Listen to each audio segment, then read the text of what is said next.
Hello there, I'm here today with David McCandless, the keynote speaker for the Business Analysis Conference Europe by IRM UK. David is a London-based author, data journalist and information designer.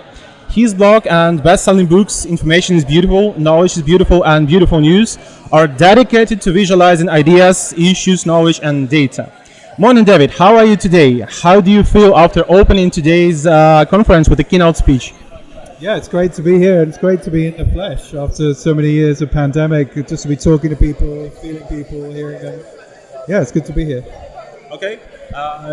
Good to have you here. Good to finally meet you. I've done my homework. I've researched a lot about you and what you do. So happy to meet you. And was it the first time when you introduced the award for anything at all, and specifically for business analysis of the year? Oh yeah, it was the first time I've opened a golden envelope, definitely. Although I have the Information is Beautiful Awards, which have been running for 10 years, which celebrates the best visualizations and infographics from around the world. So I've been hosting that for 10 years. So it's not my first award ceremony, but it's really lovely to see such great practitioners being rewarded for their diligent work. Yeah. I see. Thank you. And actually, I think you did great this time as well. So as for your speech, as for the data at all, your work is known for beautifully visualizing complex data. Can you share a bit about your creative process? So how do you go from raw data to a compelling visual story? Yeah, the funny thing is I don't actually often start with data. I start more with a question, a more journalistic approach. What is the question? What do I feel I don't understand? What is something that's not very well explained? I start there and then I seek out the data. And I look for information and data that can answer that question, and I turn that data then into a visualization which is framed by the question. So I often see charts, graphics, visualizations as answers to questions rather than visualizations of data. I see. Thank you. Data visualization often involves simplifying complex data. So you showed us a lot of different data and which conclusions you can do out of it. How do you strike a balance between the simplification of the data to show to people and maintaining the integrity, all the complexity of the data?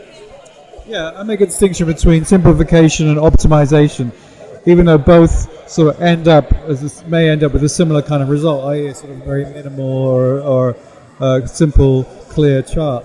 When you simplify something, your goal is to simplify it. Whereas when you optimize something, you have a higher goal in mind, i.e. you want to emphasize certain elements, so you want to distill the topic or the data to a particular its essence or show a certain facet. When you've got that as your goal, then the criteria by which you strip things out follows the goal. So therefore, the elements you strip out might be different, and you end up with something that's simple but very functional. So optimizing something is not just about making it look simple, but it's really effective and impactful and understandable. In terms of graphics and visualizations, that means it's really, really clear. What you're always trying to do, or you're trying to achieve, if you like, is clarity, basically. So the goal is kind of clarity. Well, I believe I see your point, and I would like to add that from my point of view, adding some things like a pun you added today, I enjoyed it a lot, like influenza. Yeah, it makes information memorable, like complex data and very simplified and memorable. And I also would like to ask you about the issue that many organizations struggle with. So basically, they struggle with effectively communicating data to non-technical audiences, probably even the high-level, C-level stakeholders. What advice do you have for professionals aiming to make their data understandable for non-technical stakeholders? Yeah, I think as data professionals, I think we get into certain habits when it comes to presenting data, or I feel compelled often. I think it's a tendency.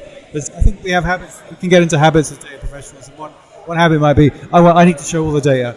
I need to, create a 60-page report. I need to show all the tables. I need to show all my workings. But audiences don't want to see all the data. Typically, they want to see a distillation. They want the gaps in their knowledge filled. They want answers to their questions. So if you have that orientation when you think about presenting or visualizing data, that can really create a big shift in the way you present data. What becomes more foreground, what's important to emphasize, what's irrelevant or what's relevant. So, having a concept or a question in mind, it acts as a massive filter to help you titrate that stream of data into somebody's mind. So I would say don't show all the data. What data does your audience need to know or see? I think that's a good starting point, maybe sometimes. Well, yeah, probably for the C-level, you don't need to show all the data actually. You show what it actually means something to them. Yeah. And actually, finishing our interview, I would like to ask you for an advice for all the data experts around the world. If you'd downsize all your experience into one or just a few phrases about the experience they about something they need to know or do, like one single advice for them, what would it be? I know it's complicated, but maybe one single piece of advice. Well, at the risk of repeating myself, I would say, what is your question? What is the question? What is their question?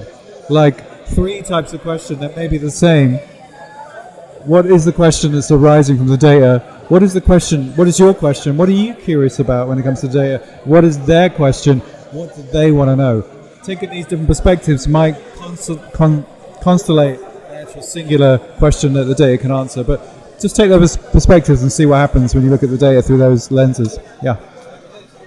I see. I couldn't agree more. It's, like a book from Simon Sinek, Start With Why. It's the same here, probably. You should need to know why. And I believe we have a speech today or tomorrow about having a solution but not knowing what for, not asking why. So, yeah, probably would be, I agree with you.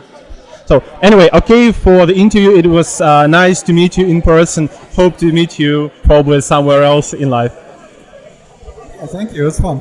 Cheers.